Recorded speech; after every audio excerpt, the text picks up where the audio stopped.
Bueno, bien amigos de su Radio Orinoco, tenemos en nuestra línea telefónica a Martín Guerra, sociólogo, analista político y miembro de la dirección del Partido de Izquierda de el Perú. Con él vamos a conversar naturalmente sobre lo que está aconteciendo en este momento en el Perú. Bienvenido, Martín, a Radio Orinoco. Saludos, José. Qué gusto estar contigo una vez más y con todos los oyentes de Radio Orinoco. Un gran abrazo. Martín, ¿por qué crees tú, cuáles fueron las fallas que tú le ves desde el punto de vista político, sociológico y también como analista político, cuáles fueron las fallas de Pedro Castillo para que le hicieran ese golpe?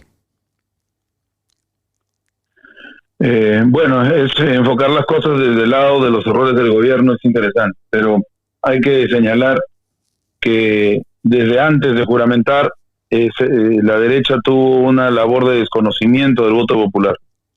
Y los medios de comunicación de la concentración mediática aquí en el Perú, que pertenecen a dos familias, también hicieron gran parte de esta labor con un discurso racista, supremacista contra la elección de un hombre del pueblo, ¿no? Entonces, eso fue minando ya la instalación del gobierno. Y a partir de ahí se vivió un escenario de 1 año y 5 meses de constante bloqueo, secuestro político, ir hacia atrás en las decisiones que se tomaban para beneficio del pueblo a través de bloqueos en el Congreso de la República, abiertamente golpista, y desconocimiento además de las decisiones soberanas que tomaba el presidente. Eso por parte de la derecha ya lo conocemos, ¿no? Y los errores del gobierno fueron tal vez hacer mucho caso a lo que la derecha exigía, que era que el presidente se dividiera, se separara de las organizaciones populares y de izquierda que lo habían llevado al gobierno para demostrar que era un demócrata, ¿no? Y yo pienso que desde algunos espacios que rodearon al presidente, esta fue la decisión que se tomó y lamentablemente se fue aislando de las organizaciones que exigían y habían construido un programa de transformación y también de las organizaciones populares. Yo creo que ese fue el gran error, pero también hay que ser justos. Muchas de las organizaciones de la izquierda oficial que tenemos en el Perú, porque yo diría que hay básicamente dos izquierdas en el país, ¿no? Una izquierda que cumple la función de la institucionalidad, que de alguna manera es una palabra gruesa, pero la digo con toda sinceridad, convive con el estado de cosas, y otra izquierda popular, no crítica. Entonces, la primera izquierda, la oficial, exigía también al presidente cupos, espacios de poder, lo colocaba contra las cuerdas, a veces de la misma forma que la derecha. Entonces eso hizo que el presidente también robusteciera su idea de apartarse de esos sectores, lamentablemente, y terminó confiando en otros círculos de confianza, de poder, que se fueron generando alrededor del gobierno, algunos con muy buenas intenciones, definitivamente, otros con no tantas, y eso lo fue aislando, ¿no? Y eso lo llevó a la situación de saber que le iban a dar un golpe de Estado y tener que convocar a una ruptura del orden de los acontecimientos, generando una consigna, que es lo que él hace, ¿no? Un uso político de su autoridad como presidente, porque si nosotros observamos los acontecimientos que se dan el 7 de diciembre, entendemos que no es un golpe de Estado lo que hace el presidente Castillo, porque un golpe de Estado necesita el apoyo de la fuerza, ¿no? Un golpe de Estado necesita una coordinación mínima con las Fuerzas Armadas. No, el presidente lo que hace es lanzar una serie de consignas como programa político que, José, el día de hoy es lo que el pueblo está levantando y gritando en las calles y en las plazas. Es Asamblea Popular Constituyente, renovación y de los poderes del Estado, cierre del Congreso y que se lleve a cabo el programa antineoliberal, que es el programa por el cual fue elegido el presidente Castillo, ¿no? Y además pide nuestro pueblo también la restitución del presidente, y eso es una verdad, más allá de que algunos círculos no acepten esta consigna en las ciudades, en el campo y en las regiones, la gente pide la restitución del presidente Castillo, porque entienden que solo la restitución del presidente Castillo va a lograr que el programa que él lanzó el 7 de diciembre se lleve a cabo, ¿no? Entonces, sí se dieron errores por el lado del gobierno principalmente dos, diría yo, ¿no? Aislarse de los sectores progresistas y ir tamizando el programa inicial. Pero esos errores no son ajenos a los errores también del sector progresista, que exigía no cumplimiento del programa, sino espacios de poder, y a veces esa necesidad de argolla, esa necesidad de formar parte de las élites del poder, ciega a algunos compañeros de la izquierda y los hace cometer también errores que la derecha tiene como característica inherente, ¿no?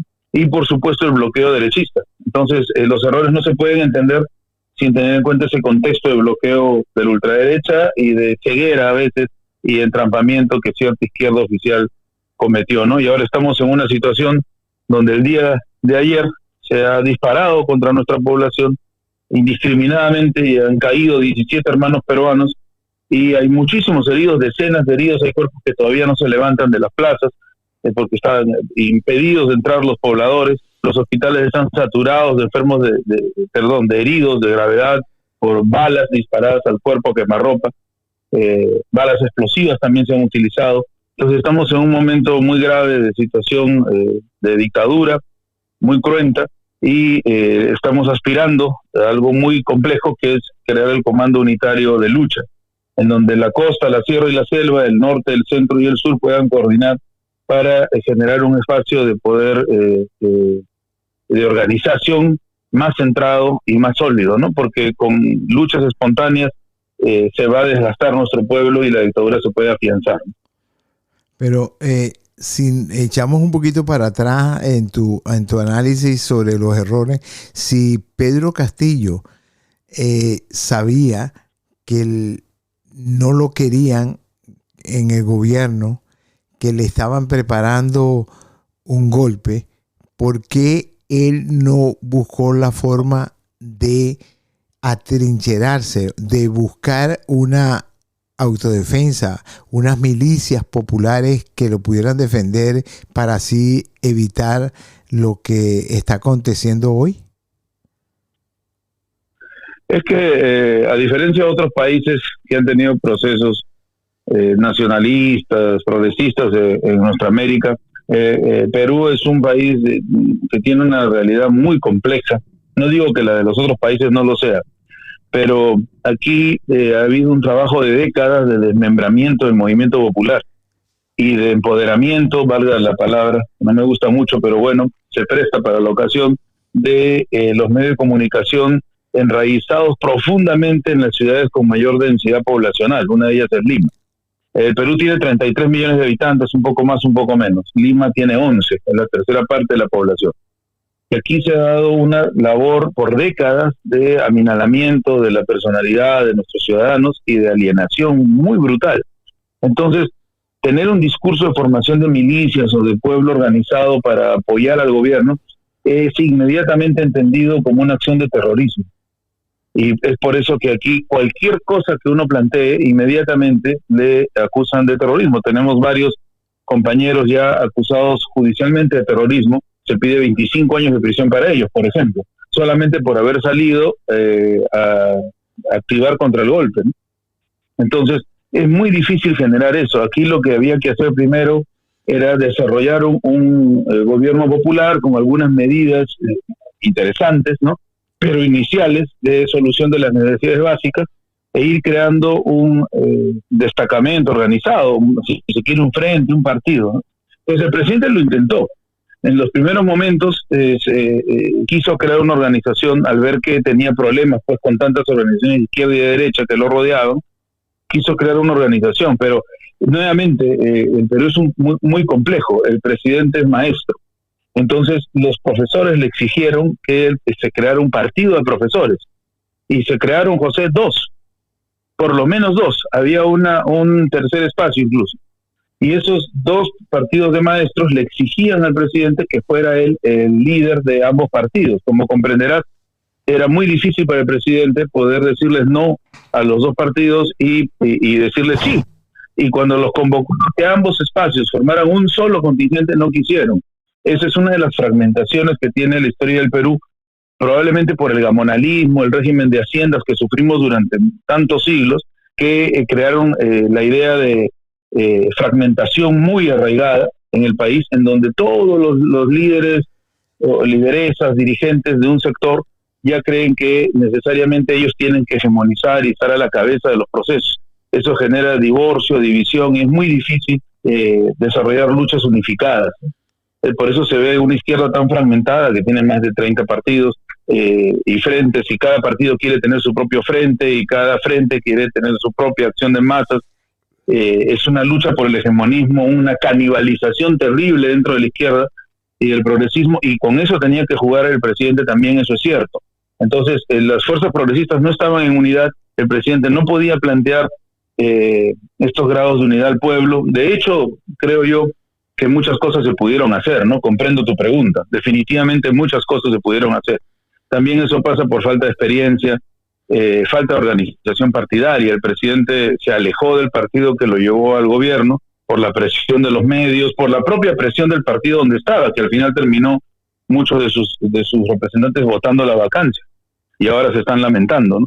Entonces, toda esta desunión, esa desintegración, falta de experiencia, aislaron al presidente, y ahora estamos viendo lo que ocurrió. Pero yo sí reivindico la convocatoria que hizo el presidente el día 7, y que ha funcionado, porque estamos defendiendo un proceso democrático y un proceso de defensa del voto, valga la redundancia, que lo llevó en julio del 2021 al gobierno, que más allá del presidente Castillo, se votó por un programa que dijera no al neoliberalismo y a la corrupción enquistada en el Estado. Entonces, eso es en este momento la consigna fundamental, ¿no? En las calles y en las plazas, y tenemos que decirle no a la dictadura, porque hay muchos escenarios negativos, José, que se pudieran generar en estos días, ¿no? Sí, sin embargo, se han escuchado audio donde Keiko Fujimori estaba tratando de captar a los miembros del Parlamento precisamente para que le hicieran un golpe, para que desconocieran la actitud o la presidencia de Pedro Castillo. Y no se hizo nada a eso. Por otro lado, Pedro Castillo tenía a un ministro de la Defensa que era el que denominan el segundo Fujimori, Montesino, y también la estrecha relación con la embajadora de los Estados Unidos, que dicho sea de paso, ha sido incluso miembro de la CIA. Definitivamente hubo toda una alianza de diversos sectores de política internacional, nacional, contra el gobierno del presidente Castillo, y hubo también inacción para repelerlo, ¿no? Pero hay que entender siempre que si no hay partido, no hay organización, no se puede sustentar una mínima logística de acción política para poder frenar esto. Eso es uno de los grandes problemas que se dieron, y los grupos progresistas estaban enfrentados unos a otros de manera muy fuerte, no supieron resolver sus contradicciones en el seno del pueblo, sino que las publicitaron. Es un poco la política actual, José, de la política de Twitter, ¿no? Entonces debaten por Twitter, se atacan mutuamente a través de las redes sociales, y esa es una realidad ajena a una dinámica de trabajo de bases, de trabajo de masas, ¿no? Entonces es lamentablemente una izquierda que está pues en las alturas del debate, y es por eso que esa izquierda no vio lo que se venía, que era un movimiento de masas multitudinario. El Perú en este momento, las calles del Perú arden, ¿no? Sobre todo en el centro y en el sur del país, y eso no lo vieron esos sectores progresistas que votaron por la vacancia y que ahora se arrepienten. Sí, se han dado muchos errores, pero más allá de eso, en estos momentos tenemos una dictadura instalada, y ya se está hablando la posibilidad de la renuncia de la ilegítima presidenta Dina Boluarte, y las posibilidades serían que asumiera el presidente del Congreso, que es un hombre del fujimontesinismo, José Williams, y que además de serlo, participó en una serie de matanzas en las décadas pasadas, ¿no? Totalmente demostrado. Entonces, si este señor que representa el poder más extremo de la ultraderecha, se convirtiera en presidente, tendríamos una prolongación de la represión.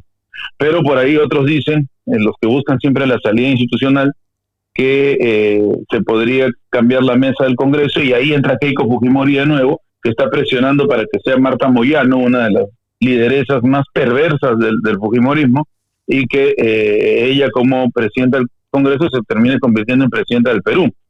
Lo que se ve en estos momentos en la derecha es una desesperación por mantener el poder como sea, y ya se ven visos de que la derecha liberal y los medios de comunicación se están apartando de esta ultraderecha, no porque les preocupe los caídos, los fallecidos, etcétera, sino porque ven con preocupación que la organización popular va robusteciéndose y saben que tendrán que responder judicialmente, ¿no? Entonces ya comienzan a apartarse. En medio de este resquicio quedan varias posibilidades, ¿no? Los institucionalistas están esperando la forma de que renuncie Boluarte, se convoquen a elecciones del Congreso, no sé quiénes participarían en esas elecciones, y salir por ahí, ¿no? Para una salida similar a la del 2001, cuando se logra sacar a Fujimori del gobierno y entonces asume Valentín Paniagua en el Congreso, un personaje ligado a la democracia, y él gobernó un tiempo, convocó elecciones y termina ganando un derechista, Alejandro Toledo, que pues tenía todo este rollo de hacer fujimorismo sin Fujimori, pero como era un hombre de los Andes, la gente pensaba que iba a servir a su pueblo, y bueno, ya sabemos que no, y hoy está prófugo en Estados Unidos. Entonces se está buscando un escenario similar al 2001, y lo dicen abiertamente, mientras que nuestro pueblo está buscando otra salida, ¿no? Que es la convocatoria de Asamblea Popular Constituyente, cambiar las reglas del juego y a partir de ahí recién preocuparse por las elecciones que significarían un gobierno nuevo, ¿no? y con la nueva carta poder dirigir los destinos, ¿no? Y otro sector, que es el sector más combativo, está pidiendo el regreso del presidente Castillo, y el presidente Castillo el 7 de diciembre convocó a Asamblea Constituyente y cerró el Congreso y hizo una serie de llamadas, o llamamientos, mejor dicho, a la reestructuración del Estado. Entonces, esas son las figuras diversas que tenemos en el abanico de la realidad peruana en estos momentos. Pero ¿tú no crees que también la derecha se equivocó en poner a Dina Boluarte como la sucesora de Pedro Castillo, porque ella venía incluso con una carta de izquierda y todo, pero que cuando se ve que el pueblo reaccionó en contra de los mecanismos que utilizaron para derrocar a Pedro Castillo en ese golpe institucional, le salió el tiro por la culata también a la derecha, porque ya Dina Boluarte se vio también obligada, presionada por los sectores de ultraderecha y los sectores más recalcitrante, de mandar la policía a la calle y acribillar a su pueblo. Ya ese pueblo ya tampoco quiere a Dina, y Dina se convirtió, como tú mismo lo has dicho, en una dictadura más, pero sin embargo sigue siendo Dina un títere de la derecha, y ya la derecha, como tú lo estás señalando, ya tienen a otro candidato. Pero en la figura de Dina es más o menos así como una repetición de la figura de Lenín Moreno, que todo el mundo creía que estaba con Rafael Correa, pero que en la práctica no es así. Este mismo caso es el de Dina. Sí, es como una especie de fusión entre Lenín Moreno y Yanín Áñez, ¿no? Esa sería básicamente la figura de este personaje, pero sin la fuerza de Áñez y sin la experiencia de Moreno. Es básicamente, en una gruesa palabra, tú la has usado, yo adhiero a esa palabra, es un títere, ¿no? Y eso demuestra lo que comentabas, y me parece muy interesante, que la derecha no tenía todas las posibilidades de manejo político posibles, ¿no? Porque si no hubieran prescindido de ella. Pero era la única forma que tenían, ¿no? Por eso es que cuando el presidente Castillo da su mensaje el 7 de diciembre, a la derecha no le queda otro espacio más que colocar a Boluarte. Pero Esto se veía venir, José, porque Dina Boluarte tenía básicamente dos acusaciones fuertes. La primera, porque ella no había renunciado a un cargo que tenía en una oficina importante que es la RENIEC en el Perú, no había renunciado para poder ser candidata a la vicepresidencia, no renunció a tiempo, digamos, entonces la acusaban de duplicidad de funciones. Y otro tema, un tema de corrupción en el club Apurímac. Apurímac es una región del país donde ella es nativa y tenía un club provincial en Lima, ¿no? Entonces tuvo ahí ella un cargo jerárquico y la acusaban de a unas acciones de corrupción. Entonces había ya toda una instalación de investigación en el Congreso, permanentemente golpista, desde el inicio del gobierno de Pedro Castillo para deshacerse de Dina Boluarte también, porque ella se había mostrado férrea defensora del gobierno de Pedro Castillo. Nunca fue mujer de izquierda, pero sí era una aliada de la izquierda, ¿no? Digamos que la izquierda es un amplio abanico, entonces de alguna forma estaba ahí, pero no tenía mayor arraigo ideológico, digamos, Dina Boluarte, pero era una compañera de ruta. Entonces, la estaban investigando, José, y una semana antes del 7 de diciembre, el Congreso decide anular la investigación. Y eso fue altamente sospechoso. Entonces, una semana antes ya se vivía aquí un clima de que iban a darle el golpe a Castillo, sea como fuere, y que ella iba a asumir, porque si no, porque ese Congreso que perseguía a todo el entorno de Pedro Castillo la había liberado a ella de sospecha y de culpa. Entonces ya estaba conversada la cosa y yo creo que el presidente también lo sabía y es por eso que él se adelanta. Porque si él no se adelantaba, la situación hubiera sido mucho más grave probablemente. El golpe se hubiera consumado sin posibilidad de salida democrática. Entonces, el presidente creo que también los pone contra las cuerdas a los representantes de la derecha y dentro de todo, ¿no? Entonces, estamos en un escenario terrible, pero con algunas posibilidades de salida popular, ¿no? Entonces, es importante señalar eso. Sí, es cierto, la derecha tampoco tiene todo el manejo político. Tan es cierto que quienes apoyan a la derecha son solamente las cúpulas militares y policiales. No tiene a la calle. Han intentado las famosas marchas de la paz, una de ellas tuvo 1000 personajes que salieron a marchar, 1000 en Lima es absolutamente ridículo. Cualquier personaje puede convocar a 1000 personas, cualquier persona puede llamar a 1000 amigos y salir a marchar. Eso no es significativo. Las marchas del pueblo tienen decenas de miles, ¿no? Entonces, no tiene apoyo de las calles, no tiene el apoyo de la opinión pública, solamente el apoyo de los medios ya desde ayer parcialmente, porque ayer han muerto 19 personas. Entonces, eso es inédito en la historia republicana del país en los últimos tiempos, y están apoyados solamente por una cúpula guerrerista, macartista, racista. Se habla de exterminio de toda la izquierda, lo dijo abiertamente un general de la policía, dijo, vamos a eliminarlos a todos, lo dijo en los medios.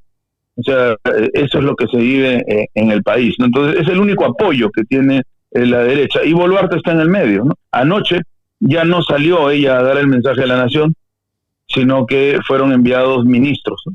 Ministros que intentaron echarle la culpa a la población de los sucesos, o sea, principalmente la ministra de Salud, increíblemente, ¿no? Pero ya no está dando mensajes a la nación la presidenta legítima, no tiene el talento para hacerlo y ni las capacidades, ¿no? Entonces están usando ya otros personajes y ya comenzó a desaparecer ella del espectro político.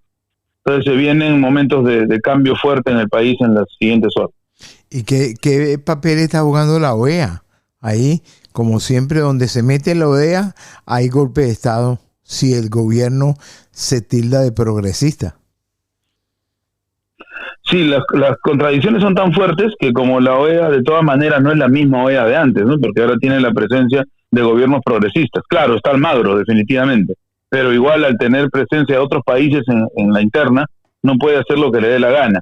Entonces aquí la derecha no ha visto con buenos ojos a la OEA, por increíble que pueda parecer, y no le ha dado margen de acción. Entonces la OEA ha tenido algunos comentarios contra el estado de las cosas, no como debieran ser si es que fuera la institución que supuestamente es, pero sí ha tenido comentarios críticos, ¿no?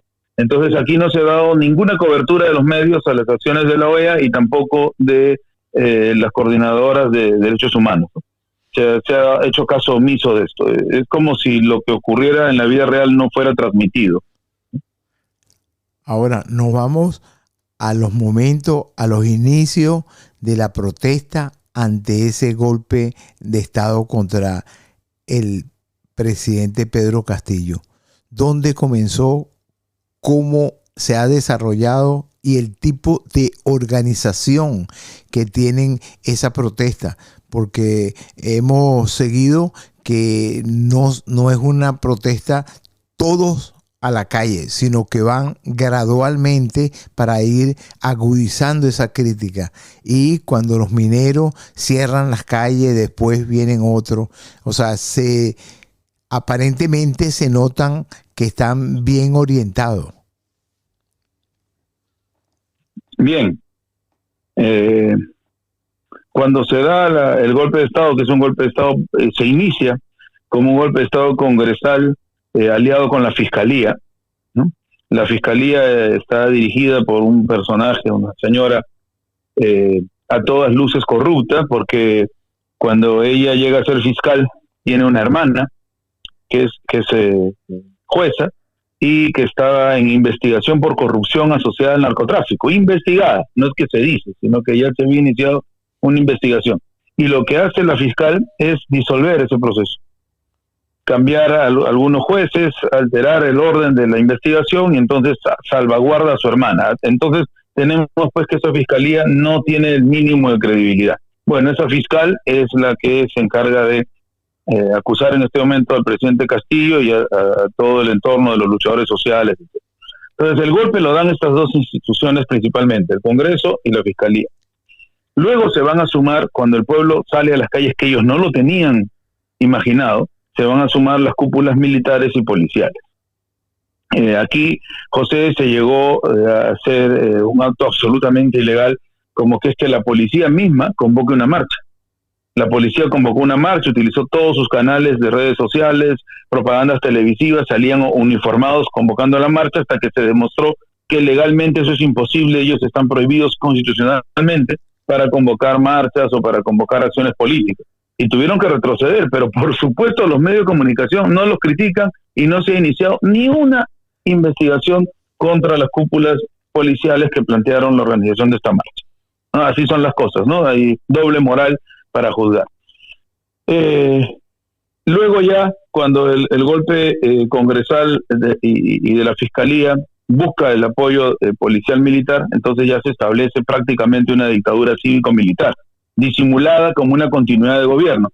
El rollo de la señora Boluarte ha sido señalar que constitucionalmente ella está siguiendo la línea de mando, ¿no? Pero vayamos al golpe.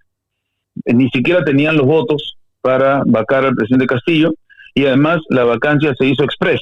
Llegaron, no discutieron, votaron y lo vacaron. Es decir, actuaron bajo un falso criterio, ¿no? El criterio que el presidente había dado un golpe de Estado, y ya los juristas especializados han demostrado que no hay tal golpe de Estado, no hay uso de la fuerza, no hay cooptación de los medios públicos, no hay toma de los medios de comunicación, no hay irrupción del orden constitucional, no hay irrupción violenta de la vida social de los pueblos, no existe tal figura de golpe de Estado. Por lo menos, en todo caso, se debió debatir. Ellos llegan, vacan al presidente, ahí lamentablemente participa también la izquierda parlamentaria, indignada, entre comillas, por la ruptura del orden constitucional, y ahora están llorando en las calles, ¿no? Entonces se vaca al presidente, y ¿sabes por qué, José? Porque esa izquierda nunca vio al presidente como un miembro de ella. Siempre lo vieron como un hombre de los Andes, un hombre de origen indígena, un hombre ignorante, un hombre del pueblo, y lamentablemente un sector de nuestra izquierda es muy colonial, sigue pensando colonialmente y admira los grandes títulos, a las élites de la oligarquía del pensamiento, etcétera, etcétera, etcétera. Y no ve a ese pueblo mayoritario, hambreado, desposeído, perseguido. Y ahora, pues, ya lamentablemente es muy tarde, ¿no? Entonces se desarrolla el golpe. ¿Cuáles son las fuerzas que están en las calles, en las plazas, en los pueblos, poniendo el pecho frente a la dictadura? Hay varios sectores, ¿no? Y ahí hay que señalar algo nuevamente, hablando de la izquierda, de nuestra sufrida izquierda. Básicamente se comenzaron a debatir las cosas en dos frentes, o hasta tres: el frente sindical, el frente político y el frente social de masas. En el frente sindical lo que se planteaba era una jornada de lucha, así, sin colocar fecha y sin señalar una plataforma sólida. Básicamente se pedía adelanto de elecciones. Nada con Dina Boluarte, a la cual se reconocía de facto, y nada por la libertad del presidente Castillo. En esa reunión, José, los asistentes de las bases populares van a exigir a la mesa que se restituya al presidente Castillo, que se pida su libertad, que se vaya a una asamblea constituyente y que se vaya del gobierno de Dina Boluarte. La mesa se convierte lamentablemente en un freno a lo que decía la mayoría de los asistentes. La mesa solo pedía adelanto de elecciones. Las masas terminan rebasando la coordinación de este frente sindical y estableciendo pues una jornada de un paro y después de una huelga. Por el otro lado, los frentes de defensa, que son los frentes de las regiones, se dio el mismo escenario. Las bases eran más radicales, con el concepto correcto de radical, ¿no? Aquel que va a la raíz, ¿no? De ahí viene el concepto. En el Perú lo usan como sinónimo de terrorismo, ¿no? Un radical es un terrorista. Bueno, nosotros rescatamos el verdadero concepto de radical, ir a la raíz del asunto. Las bases se mostraron en los frentes de defensa más radicales que la dirección de la mesa, que pedía también adelanto de elecciones. Y lo mismo ocurrió en los frentes no solamente sindicales y de defensa regional, sino también los frentes políticos. Entonces tenemos en este momento una dirección que claudicó por sus consignas, que ha sido rebasada en muchos de los espacios, y hay un pueblo que está saliendo en muchos espacios de manera espontánea y se está generando una dirección. Hay, como tú bien has señalado, logística para actuar, hay coraje sobre todo, pero falta algo muy importante, estamos trabajando en eso, que es el Comando Unitario de Lucha. Sin un Comando Unitario de Lucha no se va a poder unificar los diversos sectores en demanda, los diversos sectores en lucha, ¿no? Entonces ese es el momento importante que se está viviendo en el pueblo, y eso va a generar una nueva dirigencia popular, y es por eso que la derecha lo sabe, y la derecha sabe que si sigue presionando, lo único que va a generar es una mayor organización popular, y como ellos lo saben, porque tienen sus analistas, entonces imaginamos que van a plantear alguna medida para disolver el desencanto popular y la organización popular que se está gestando, ¿no? Y esa medida de disolución podría ser la renuncia de Boluarte y el establecimiento de un nuevo gobierno, probablemente peor, con Williams, o tal vez para salvar la situación, adelanto de elecciones, ¿no? Y ahí viene otro tema, José. El adelanto de elecciones, ya ellos han presentado 2 proyectos de ley. Previo a esto han modificado 53 artículos de la Constitución para hacer cada vez más difícil la decisión popular, pero ya en dictadura han planteado 2 proyectos de ley. Un proyecto de ley que da risas, ¿no? Porque están planteando que no se puedan inscribir ni participar en las elecciones partidos que tengan, textualmente, ideología, contenido o programa crítico a la situación actual de desarrollo económico que vive el país. Es decir, nadie que proponga cambio de constitución o que proponga no al neoliberalismo puede candidatear. Es decir, solo pueden candidatear ellos. Aunque suene increíble, hay que denunciarlo mundialmente, y agradezco la posibilidad de hacerlo en tu programa. Están proponiendo que no puedan participar en las elecciones todos los espacios posibles, como en una democracia supuestamente deberían poder participar, ¿no? Ese es uno de los proyectos que están planteando para mediatizar las elecciones, ¿no? Y entonces, y así por el estilo, hay otro y otro más, ¿no? Que ya están cocinando. Entonces, la pregunta es, ¿por qué muchas de las organizaciones o de los representantes, mejor dicho, de los sindicatos, de los partidos de izquierda tradicionales y de algunos sectores de los frentes de defensa estaban tan interesados en las elecciones, cuando la realidad nos ha dicho que esas elecciones, como están las cosas y con las nuevas reglas que se están aprobando, intentando aprobar, serían pues elecciones que permitirían el arribo de la derecha? Estamos en un entrampamiento muy grande en el Perú, porque si se logra la renuncia de la presidenta Boluarte y no asume Williams y se convoca un adelanto de elecciones, sea en 4 meses o sea en abril del 2024, como querían los congresistas del corrupto Congreso, las posibilidades de inscripción de partidos populares, las posibilidades logísticas y económicas de participar del pueblo van a verse aminoradas. Ahora, hay 2 partidos de izquierda que están inscritos, pero no hay ni la más mínima intención de ponerse a dialogar para generar un frente de todos, donde todas las organizaciones, principalmente las populares, tengan el espacio para participar.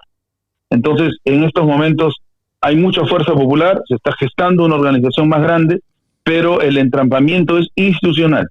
El entrampamiento, repito, es institucional. Las instituciones, tal como están, hijas de la corrupción, hijas de siglos de miseria, construidas de espaldas al pueblo, con modificaciones legales que lo único que hacen es darle más poder y posibilidades a las oligarquías, ya no dan más. El camino definitivamente viene siendo otro. Ahora, si la derecha también, con asesoramiento de la CIA y de todos los otros sectores de derecha en el continente, dicen, bueno, nosotros tenemos a Dina, a esa Dina es la que vamos a quemar, pues vamos a zumbar a la calle para que la población la rechace. Ahora, en esa mezcolanza de partidos y de organizaciones que están dirigiendo a las masas, bueno, dicen, bueno, para un sector dice, bueno, con la destitución de Dina van a mermar las luchas populares. Y viene entonces el William, que tú dices, y las luchas quedan cercenadas. ¿No es posible eso? Definitivamente es una posibilidad, es una lamentable posibilidad, porque el señor Williams es un especialista en disolución de conflictos a la mala, ¿no? Que incluye exterminio, ocultamiento de pruebas, ejecuciones extrajudiciales. Tuvo acusaciones de eso, ¿no? No estamos hablando de broma, ¿no? Es un personaje verdaderamente negativo. Entonces, es por eso que algunos piensan que no se atreverían a colocarlo, ¿no? Es por eso que el fujimorismo, viendo el rechazo a Williams, está tratando de cambiar la mesa del Congreso, que necesita votos para eso, y al cambiar la mesa del Congreso colocar a otra persona, que para los fujimoristas parece que es Marta Moyano, pero eso generaría también rechazo de la población. Entonces, no sé si se atreverían a poner a Williams, pero en el Perú todo puede pasar, y la represión sería brutal en manos de Williams, porque él tendría además, creo que todo en contra. Williams es un personaje en quien la misma derecha lo ve con recelo, la derecha liberal. Entonces tal vez no creo que lo coloquen, tal vez van a optar por el cambio de la mesa del Congreso, y bueno, pero eso igual al pueblo no parece importarle mucho, porque el pueblo rechaza al Congreso. José, una de las instituciones más odiadas en el país por el pueblo peruano es el Congreso de la República. No es solamente este Congreso, el anterior y el que lo antecedió y el de antes han sido congresos con una gran pobreza de visión política, con poquísimas horas de trabajo para generar proyectos ley. Son una tira de vagos, disculpa la expresión, pero además de eso corruptos hasta los huesos. Y no es que solo sean elegidas personas corruptas, es que ya el mismo Congreso como institución permite, seduce, propone la corrupción. La manera en que se contratan a los asesores, la manera en que se disponen dineros del Estado, la forma en que se debaten leyes para favorecer al grupo de poder, están establecidas en el reglamento del Congreso. El Congreso es una institución donde arriban los corruptos, pero además que genera corruptos. Entonces la población ya lo ve así, y cada vez que el Congreso trata de resolver algo lo ve con mayor desdén, ¿no?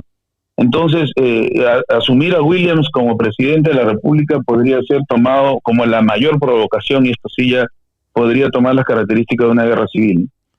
Ahora no se puede descartar que también la candidata a la presidencia sea la misma Keiko Fujimori, que estuvo a punto de ganarle las elecciones a Pedro Castillo. Es decir, que tiene gente que la ha apoyado.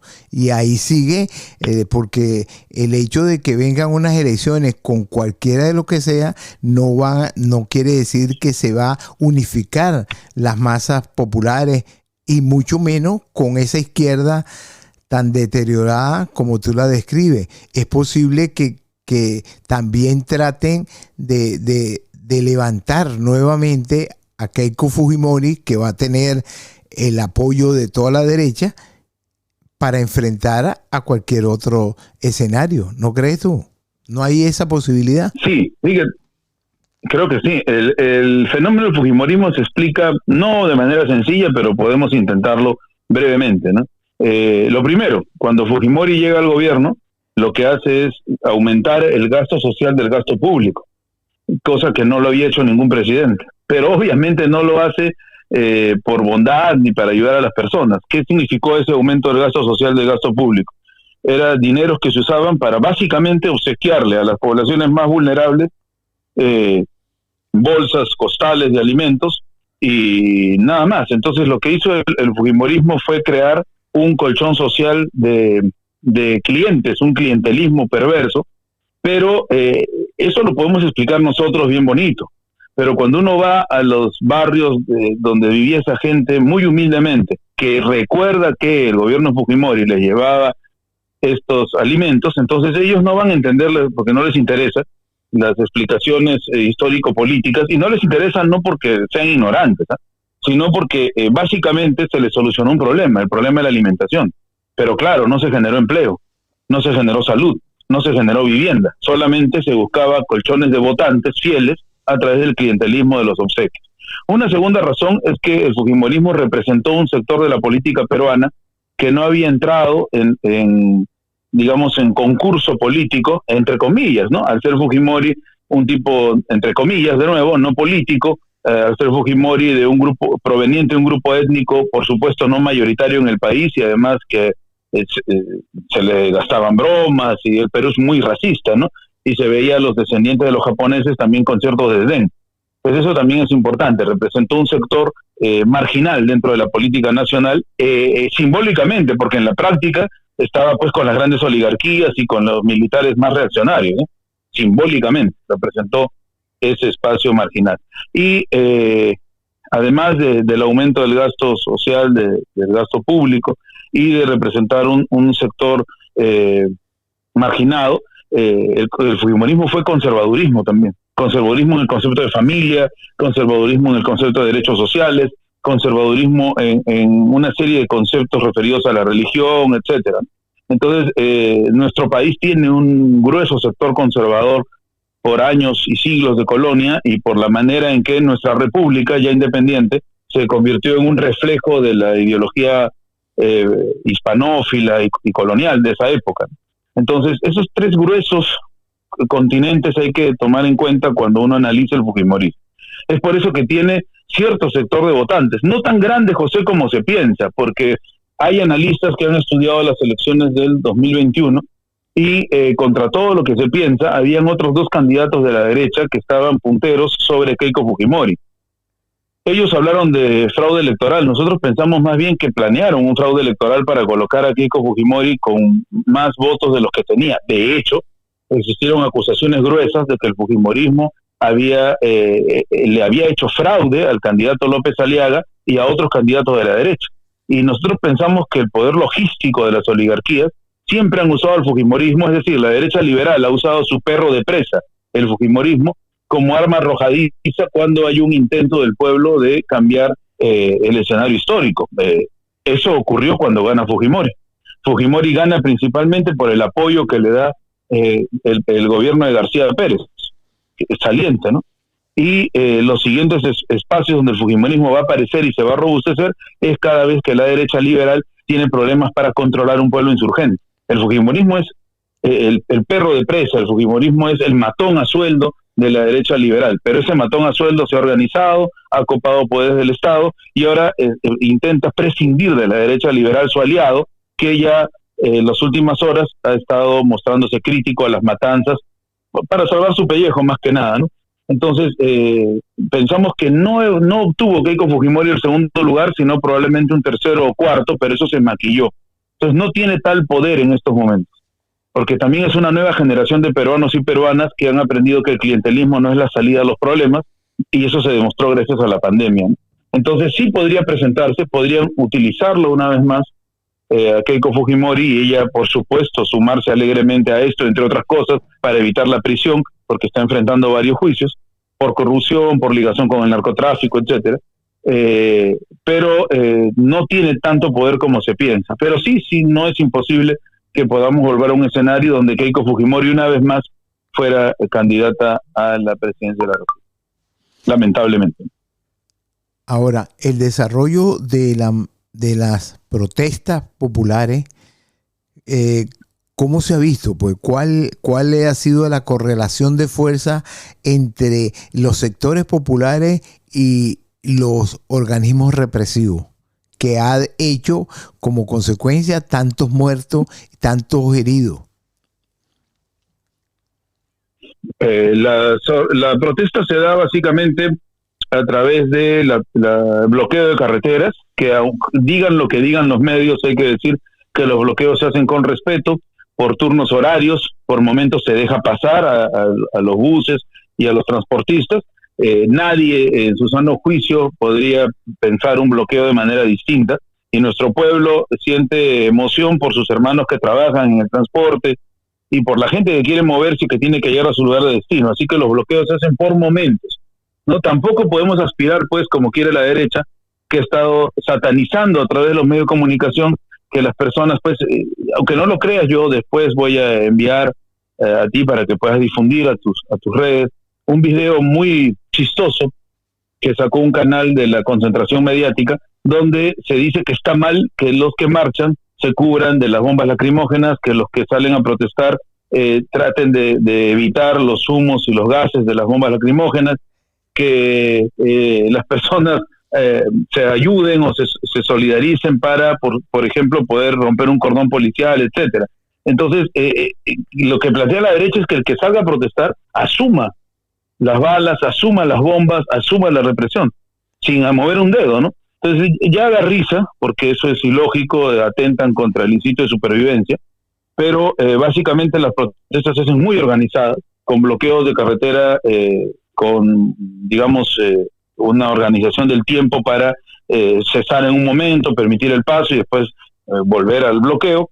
Después se toman también plazas públicas, se difunden volantes, se hacen algunas charlas, algunas consignas, y la población se moviliza.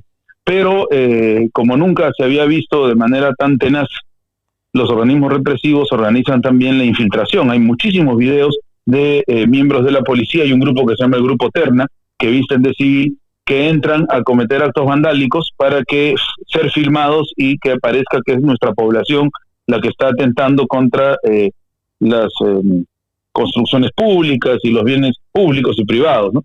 Entonces, eso ha generado un ánimo de mayor descontento, porque el pueblo ha conformado piquetes que capturan a estos personajes y los entregan a las autoridades, pero por supuesto no hay ninguna acusación hasta el momento, ¿no? Pero sí hay decenas de horas de filmes donde se ve a los personajes del Grupo Terna y de infiltrados de la policía y del ejército cometer desmanes, destruir propiedad pública y privada para hacer culpables a nuestro pueblo. Pero por si eso no fuera poco, se dispara quemarropa contra la población, ¿no? Hemos visto el contraste de lo que ha ocurrido en Brasil, donde el fascismo intentó una acción de publicidad simbólica contra el gobierno democráticamente electo de Lula da Silva, y se ha capturado a estos personajes sin derramar sangre, sin necesidad de disparar contra el cuerpo, ¿no? Solamente ejerciendo el poder de la ley. Aquí no. Aquí lo que se hace es disolver las concentraciones disparando contra el cuerpo con armamento de guerra, José. Con armamento de guerra, y eso hay que denunciarlo. Los principales disparos son a la cabeza, a la cara, a la espalda. Y la trayectoria de las balas vienen siendo desde edificios altos, con francotiradores. Se está matando a nuestro pueblo con especialistas. Cuando se ha hecho un rápido análisis de quiénes han caído, es aleatorio. Es decir, no se está disparando principalmente contra aquellos que marchan o dirigen las protestas, sino que están disparando en bloques selectivos para generar miedo en la población. Principalmente se está disparando a gente que curiosamente no participa en las movilizaciones, o que son menores de edad o profesionales médicos que van a apoyar a los pobladores que se están movilizando. Es a todas luces una táctica dictada por especialistas que se parece mucho a los manuales de la Escuela de las Américas, y que lo que tienen como objetivo es amedrentar a la población. Lamentable, porque son peruanos matando peruanos, y eso tendrán que responderlo por sus hechos algún día frente a la justicia. Ahora, las consignas actualmente siguen siendo las consignas que fueron al principio. Tú decías que bueno, que han cambiado mucho y que ahora está la disolución del Congreso, la destitución de Dina, las elecciones nuevas y también la constituyente. ¿Siguen siendo esas o existen otras?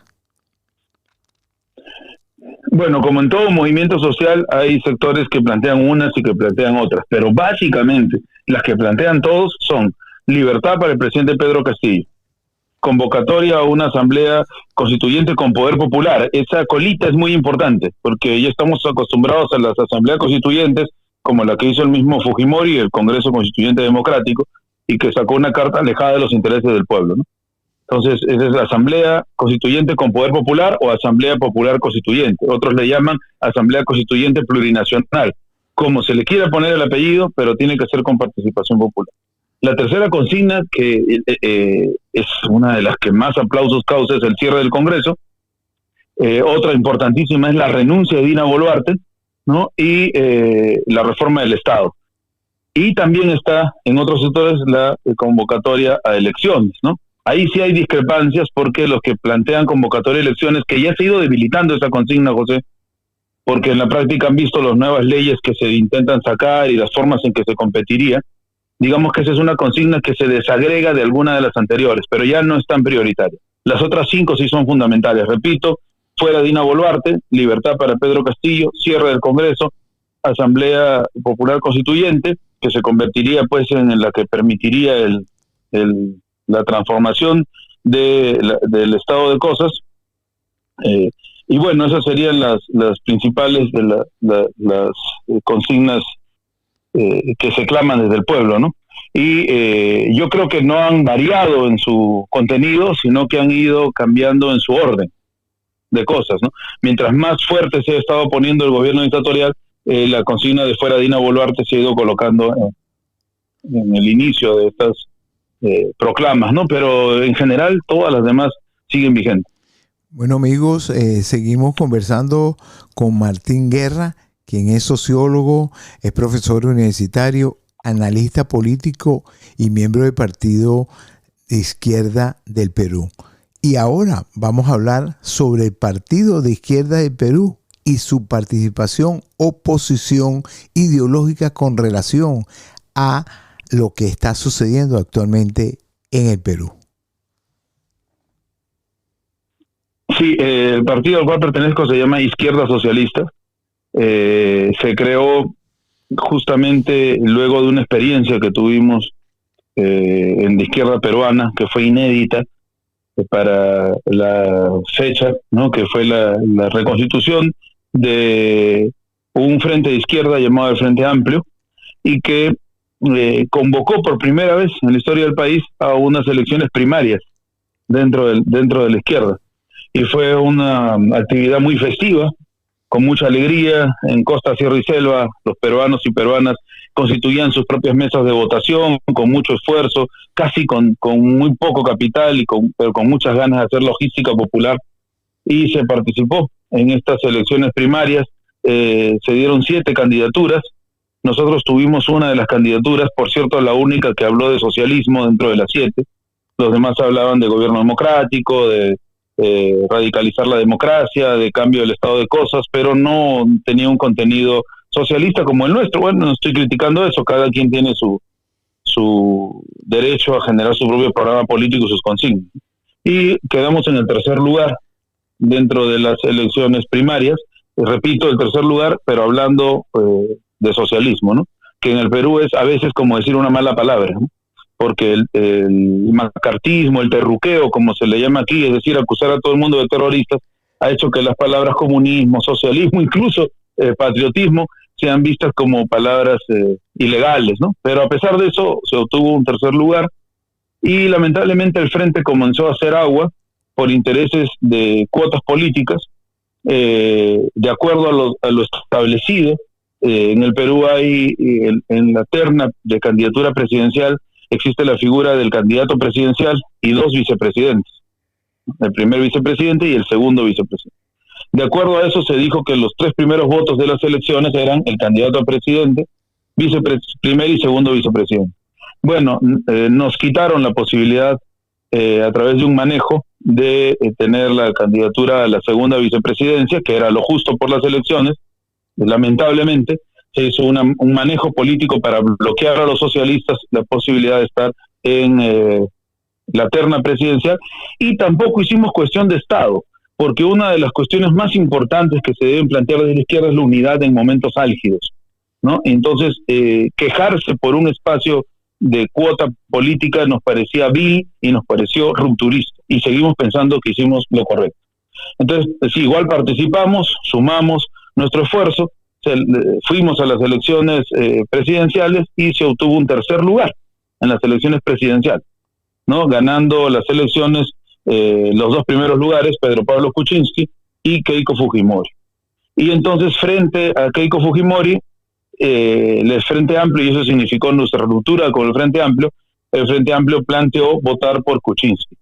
Nosotros sabíamos que en el centro y en el sur del país se había dado un grueso voto por la izquierda y que esas personas no iban a votar jamás por Kuczynski. Hay que hacer la aclaración de que Kuczynski era un hombre de la CIA. No solamente estuvo casado, su primera esposa era hija del jefe de la CIA, que estuvo metido en el tema de la venta de misiles a la contra, ¿no? Con el tema de Nicaragua y también con el tema de Irán, ¿no? Kuczynski era yerno del hombre más poderoso de la CIA, sino que además Kuczynski sale del país en la década del 60 con la irrupción del general Juan Velasco, cuando se descubre, entre otras cosas, que Kuczynski, como uno de los gerentes de la Banca Nacional, había devuelto parte de los dineros de las nacionalizaciones del petróleo a las corporaciones internacionales norteamericanas. Ese personaje, que además está ahora con arresto domiciliario porque se demostró que había participado en una serie de casos de corrupción de Odebrecht, pero además estuvo también en lobbies para la privatización del agua, por ejemplo, ¿no? Ese personaje, el pueblo no iba a votar por él. Sin embargo, lamentablemente el Frente Amplio se sumó a la campaña de Kuczynski por su acendrado antifujimorismo, ¿no? Del Frente Amplio. Y nosotros y otros sectores planteamos el voto nulo como consigna para ir reorganizando nuestro pueblo. Bueno, la historia nos dio la razón, porque el pueblo que ahora está luchando es principalmente el del centro y el del sur del país. Y ya sabemos lo que pasó con el gobierno de Kuczynski. El gobierno de Kuczynski se le obligó prácticamente a la renuncia o le iban a practicar la vacancia, ¿no? Y a partir de ahí, José, es que han comenzado a derivarse todos estos problemas de crisis gubernamental, ¿no? Porque Kuczynski renuncia, sube Vizcarra, a Vizcarra cierra el Congreso fujimorista, de venganza vacan a Vizcarra, sube Merino en unas jornadas de protesta se termina su gobierno asesinando a 2 jóvenes, entonces Merino sale del gobierno, sube Sagasti gobierna muy poco, en plena pandemia, todo esto con más de 200.000 muertos, ocupando el 6º lugar de personas fallecidas en la pandemia, con una población muy pequeña a comparación de los países que van por delante de nosotros, es decir, que la quiebra sanitaria era total, lo que reflejaba la quiebra económica, y después de Sagasti gana Pedro Castillo. ¿Y contra quién? Contra Keiko Fujimori. Entonces volvimos a la historia de 2016, cuando Kuczynski y Fujimori vuelven a competir y la izquierda obtiene un tercer lugar, ¿no? Entonces, en estos momentos creo que se vive un acontecimiento inédito en donde el pueblo va a crear una izquierda popular que se deslastre de esas viejas pugnas por cuoteo, por tener espacios de gobierno, por tener números interesantes en las candidaturas congresales, y se pueda crear una verdadera izquierda que surja de las bases, que plantee una nueva constitución, que plantee no al neoliberalismo que nos hace mucho daño y que convierte al Perú en la cabecera de playa de los Estados Unidos en estos momentos, en la segunda ola progresista latinoamericana. Y la tarea nuestra como izquierda socialista es pugnar, primero, por el Comando Unitario de Lucha, para unificar todas las luchas. Segundo, o al mismo tiempo, en todo caso, por el entramado de una nueva izquierda popular, de una izquierda que se nutra de las bases, que luchan en todo el pueblo, donde están nuestros hermanos campesinos, los pueblos originarios, las obreras y los obreros, los mineros, las amas de casa, los maestros combativos, los estudiantes, es decir, aquellos que han sido marginados durante tantas décadas de la política y a los que incluso cierta izquierda los ha tratado con desdén por no ser de la oligarquía intelectual o asociados a los ONGs o asociados a veces a poderes no tan santos como USAID, por ejemplo, que hay un sector de la izquierda peruana que recibe financiamiento de USAID abiertamente, no estoy inventando nada, y bueno, esto es pues escandaloso porque USAID es una organización golpista transnacional, ¿no? Por llamarla de alguna manera. Entonces nuestra tarea es generar un entramado, participar en la generación de un entramado popular que pueda concluir en una gran organización de masas nacionales y que estas masas puedan plantear un cambio en las reglas del juego a través de la Asamblea Popular Constituyente. Concebida, José, la Asamblea Popular Constituyente no solamente como un instrumento de creación de nuevas leyes, sino como un instrumento de creación, generación de poder popular alternativo. Pero ¿está preparado el Partido Socialista Izquierda de Perú para enfrentar unas posibles elecciones, que la derecha ceda unas nuevas elecciones? Pero ¿cómo iría? ¿Ya tiene preparado qué candidato puede tener para esas elecciones? ¿Qué candidatos tiene para ese nuevo parlamento?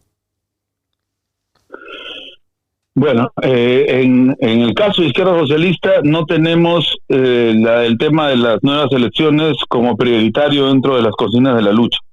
Nosotros lo decimos abiertamente, estamos por la restitución del presidente Pedro Castillo. Y en todo caso tuviéramos que enfrentar un escenario de elecciones porque la política cambia y es compleja. Aspiramos y convocamos a que los partidos ya inscritos de la izquierda tengan la grandeza de poder conversar. En estos momentos, José, más allá de las críticas que yo he manifestado a lo largo de toda la entrevista a los diversos sectores de izquierda, y más allá de la historia que te conté, mínima, de nuestra participación dentro de los frentes de izquierda, mínima no por poco importante, sino por específica, nosotros creemos que en este momento la unidad de todos los sectores progresistas es importantísima para resistir al golpe. Y por eso mismo hacemos un llamado a través de tu espacio a que las organizaciones de izquierda se unifiquen, no en un solo partido, no, en un frente de resistencia frente a la dictadura. Es importante eso. Ojalá se comprenda esa importancia, pero por lo que vemos en los twitters, ahora la política de Twitter es lamentablemente característica de estos espacios, se están fagocitando, se están canibalizando, se atacan unos a otros de una manera terrible cuando el enemigo claramente es uno y ese enemigo está atacando y reprimiendo a todo el mundo, ¿no? Entonces, si se llegara a pasar un escenario electoral, es importante que lo que ya está avanzado, es decir, las organizaciones que están inscritas, puedan llegar a niveles de conversación, puedan llegar a niveles de coordinación y entender que solo la unidad de los parecidos, aunque sean parecidos por pocas cosas, solo la unidad de los similares va a poder permitir una ventana al espacio crítico en el cual nos encontramos. Pero pensamos que sin bases sociales, sin comando unitario de lucha, sin un entramado político-social, eso no se valora. Te hago esa pregunta, Martín, porque si una de las consignas de las luchas populares de este momento es nuevas elecciones, quiere decir que los partidos y los movimientos políticos que están dentro de esas consignas tienen que tener una alternativa para que no le agarre por sorpresa, ni lo agarre en la cama. Eso es lo que tú piensas y lo que yo pienso y de verdad aplaudo tu intervención porque los que más plantean nuevas elecciones dentro de la izquierda no tienen posibilidades de participar. Aunque tengan inscripción, no tienen candidatos visibles. Y aunque tengan candidatos visibles, no tienen inscripción. Entonces, más allá incluso, José, del contenido teórico, de la discusión ideológica que se pueda dar sobre lo conveniente o no de las elecciones, en el criterio táctico no es posibilidad de cambio de las elecciones en este momento con la regla de juego y así como estamos sin unidad. Yo de verdad no entiendo por qué se plantean alegremente las elecciones de ciertas organizaciones progresistas, a menos claro que ellos tengan ya otros niveles de unidad con sectores de la derecha liberal, que de hecho hay conversaciones, y sería lo mismo de toda la vida, ¿no? Ser derrotados, quedar en una minoría aplastante pero algunos personajes obtendrían un par de ministerios por ahí, y aunque no pueda ser creíble esto para luchadores consecuentes como tú y como los hermanos y hermanas que nos escuchan, hay organizaciones que por 2 ministerios, o hasta por menos, por 2 viceministerios, podrían hipotecar una lucha en ese destino, lamentablemente. No hay un criterio en este momento para poder enfrentar las elecciones con una desunión tan terrible, sin un comando unitario de lucha, con división en las bases regionales y sin entendimiento del verdadero momento que está viviendo el país. Eso es lo lamentable desde algunas organizaciones, no desde todas. Yo no quiero tener un discurso pesimista, porque lo que se ve en nuestro pueblo es un combate férreo, una animosidad y un hartazgo brutal frente al orden de cosas, y eso es optimista definitivamente. Bueno, ya para terminar, Martín, te quisiera hacer una pregunta con un carácter más de concepto ideológico. ¿Por qué ustedes se llaman socialistas de izquierda? ¿Acaso que existe algún socialista de derecha? Una gran pregunta. Cuando nosotros nos fundamos, sacamos un documento, y en ese documento justamente sustentábamos que nuestro concepto de izquierda, ¿no? Nuestro concepto de izquierda es un concepto amplio. El concepto de izquierda surge en la Revolución Francesa, cuando básicamente los que defendían al pueblo se sentaban a la izquierda. Entonces, ser de izquierda puede ser un patriota, un nacionalista, un democrático, un progresista, un socialista, un anarquista y un comunista. La izquierda es un abanico grande, ¿no? A veces nos confundimos y pensamos que necesariamente izquierda es alguien que adhiere al marxismo o que adhiere a la revolución. No necesariamente. Entonces, pero de todas maneras, un izquierdista es alguien que defiende al pueblo, eso definitivamente, ¿no? Si no, ya de qué izquierda estamos hablando. Pero a eso le pusimos en el acta de nacimiento nuestra el apellido de socialista, ¿no? ¿Por qué? Porque sí, como tú lo dices, hay mucha izquierda en nuestro país, lamentablemente, que habla de izquierdas secas sin ningún carácter ideológico y ningún carácter programático. Y es una izquierda que a veces termina sirviendo a la derecha o haciéndole juego a la derecha. Sin ir más lejos, una izquierda que votó sin reflexión por la vacancia del presidente Castillo, que votó sin reflexión, sumándose a los votos de la ultraderecha y de la derecha liberal. Entonces, ¿es izquierda socialista, me pregunto yo? Entonces, el apellido que le pusimos a nuestra organización, Izquierda Socialista, ¿no? Es un apellido que reivindica el socialismo de Mariátegui, que reivindica el socialismo de nuestras comunidades andino-amazónicas, que antes de la llegada de los españoles ya vivían en comunitarismo en nuestra América, que reivindica el aporte de Micaela Bastidas y Túpac Amaru en la lucha de liberación nacional, y por supuesto el pensamiento de José María Arguedas, este gran antropólogo y novelista peruano, que habló de la construcción de un Perú de todas las sangres, que no significa de todas las clases, sino de todos aquellos pues marginados, explotados, invisibilizados en la historia. Por eso nos pusimos Izquierda Socialista, porque aspiramos a convocar en el seno de nuestro pueblo una posición política de clara oposición al neoliberalismo, al capitalismo como sistema hegemónico, como sistema de explotación, como sistema de opresión mundial, y la construcción de un socialismo que no es ajeno al Perú, que está en nuestros genes, como decía Mariátegui, que está en la historia de nuestros pueblos originarios. Es por eso que le pusimos el apellido de socialista a nuestra organización, y también obviamente como una forma de sátira. La política debe ser divertida, José. El que no se divierte en lo que hace, si es política revolucionaria, menos aún está condenado pues a sufrir en su propio accionar, ¿no? También era una manera de satirizar a esa izquierda que no es socialista y que se llena la boca hablando del pueblo, pero en la práctica termina conviviendo con los poderes más perversos, ¿no? Por eso nos pusimos también Izquierda Socialista. Está bien, y creo que es un momento, en este momento, en estos periodos de la vida en todo el mundo, decirse socialista es algo que reta, pues, que se impone ante las otras ideologías.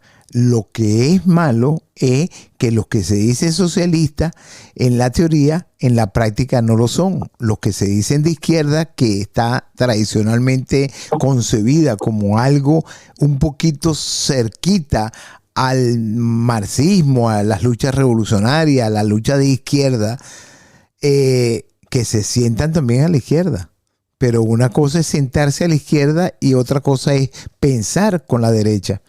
Entonces, creemos más en la gente por lo que hace que por lo que dice. Sin embargo, esos serán temas para nuevas conversaciones contigo, Martín. Encantado, José. Como decía un viejo revolucionario, la práctica es el mejor criterio de verdad. Así es, ¿no? Así Solo es. lo que hacemos dice quiénes somos. Y la Biblia dice, ¿no? Por sus hechos los conoceréis. Entonces, así es, ¿no? Más allá del nombre, en última instancia, lo que importa son los actos. Definitivamente de acuerdo contigo. Así es. Muchas gracias, Martín. Y estamos pendientes. Tienes esta ventana de Radio Orinoco para todas tus exposiciones e incluso para mantenernos al día con lo que pasa en tu país, que es nuestro país, que es la patria grande. Muchas gracias, José Cheo, a ti, a Radio Orinoco Suecia y a todo el esfuerzo que haces por ayudarnos a difundir la realidad aquí en medio de una concentración mediática y de un bloqueo de los medios hacia la realidad que ocurre en nuestro pueblo. Un abrazo para ti y a todos los que nos escuchan. Gracias. Muchas gracias y cuídate.